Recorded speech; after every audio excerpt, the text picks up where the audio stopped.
हैं, बड़े बड़े कॉर्पोरेट घरानों के साथ खेलते हैं, बहुत पैसा का भी शोषण करके रखते हैं। हमारी बीजेपी के जो प्रत्याशी हैं बहुत पैसा लूट के रख लिए हैं और चुनाव के दौरान जब आएंगे, कभी चुनाव के बाद तो मिलना नहीं है, कभी जुलना नहीं है, कभी बात नहीं करना है, तो चुनाव के दौरान मतदाताओं को लुभाने के लिए मुर्गा और दारू बांट सकती है, किसी को खरीद सकती है, खरीद रही है लोग। तो इन चीजों से आप लोग को बचना चाहिए, एक ईमानदार नेतृत्व की तरफ आपको चलना चाहिए।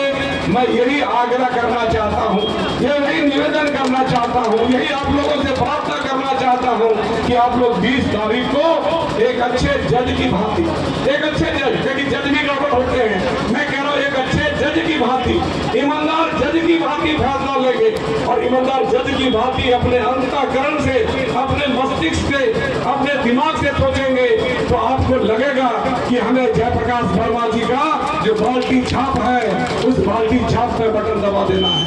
हमारा चुनाव चिन्ह जो है वह बाल्टी छाप है।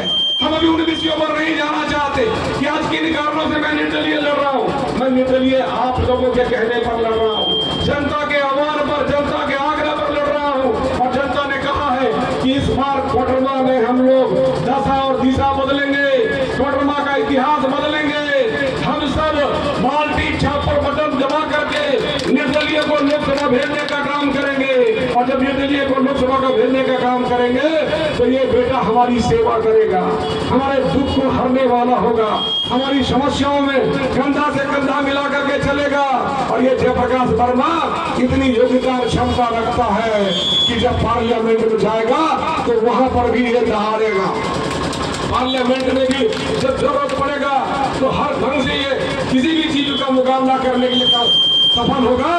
वहां ये बता देगा कि what is Indian constitution, how the amendment will be done in the Indian Constitution, what is the right of a member of parliament, how we can make discussion of all the issues in the house। इन तमाम चीजों पर जो चर्चा करना होगा parliament के अंदर वो आपका बेटा मुस्तैदी से करेगा और वहां से भी विकास की योजनाओं को खींच करके धरातल बनाने का काम करेगा। हम कहते हैं हमारी मंत्री जी बैठी हुई है, राज्य मंत्री बनकर के बैठी हुई, अब शिक्षा राज्य मंत्री है, अब किसी और क्षेत्र में कोई काम नहीं कर पाती तो वही कर पाती, परंतु आपने एजुकेशन के क्षेत्र में क्या किया? आप तो कुछ नहीं किए। हमारे मजदूरों के बच्चे, किसान के बच्चे जो इंजीनियर बनना चाहते हैं वो बेंगलोर जाते हैं, दिल्ली जाते हैं, बम्बई जाते हैं। हमारे कोई बच्चे मेडिकल करना चाहते हैं, बाहर जाते हैं। हमारे कोई बच्चे किसी क्षेत्र में आगे बढ़ना चाहते हैं, किसी विश्वविद्यालय खोलते हैं, बाहर जाते हैं। कोई हमारे बच्चे लॉ करना चाहते हैं वो बाहर जाते हैं। आप एजुकेशन मिनिस्टर थे, आपने कोडरमा लोकसभा क्षेत्र के अंदर इन चीजों की स्थापना क्यों नहीं की?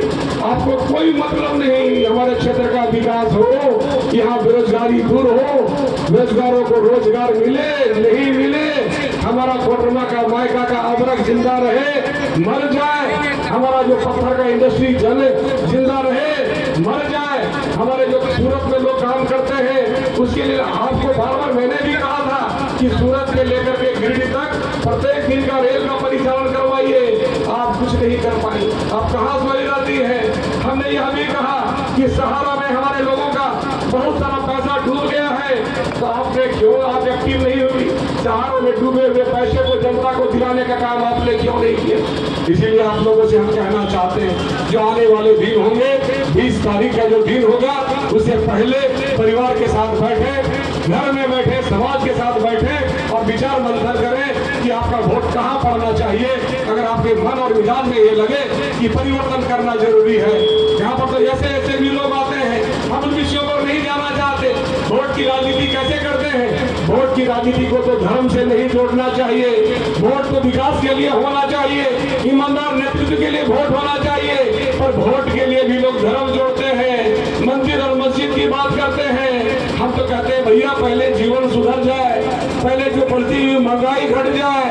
आज पेट्रोलियम पदार्थ का दाम कितना बढ़ गया, आज गैस का दाम कितना बढ़ गया, आज खाद्य पदार्थ कितने महंगे हो गए, हमारे नमक महंगे हो गए, हमारे तेल महंगे हो गए, दाल महंगे हो गए, चावल और चीनी महंगे हो गए। आज कहाँ महंगाई जा रहा है? हम कहते हैं इन पर भी गौर करना चाहिए और निश्चित रूप से इन विषयों पर जो लड़ाई करे, जो संघर्ष करे, जो आपका बेटा है, आपका भाई है, उसके साथ आप सबको चलना चाहिए। क्योंकि नुक्कड़ सभा है, विभिन्न जगहों को हम लोग को जाना है। तो अंत में आप लोगों से एक बार फिर से आग्रह, विनती और निवेदन करता हूँ कि अगर मैं आप लोगों को अच्छा लगूं तो मेरा जो चुनाव चिन्ह है बाल्टी छाप है। 15 प्रत्याशी मैदान में हैं, 7 हमसे ऊपर हैं, 7 हमसे नीचे हैं, 8वां में मेरा बाल्टी छाप है। इसलिए बीच में देखें बाल्टी छाप, और बाल्टी छाप पर अपना बटन दबा करके मुझे विजयी बनाने का कृपा करें। मैं आपसे यही आग्रह, विनती और निवेदन करते हुए मैं अपनी बातों को आराम देता हूँ। सबों को मेरा प्रणाम, आदाब, जोहार, नमस्कार। बहुत बहुत धन्यवाद विधायक जी।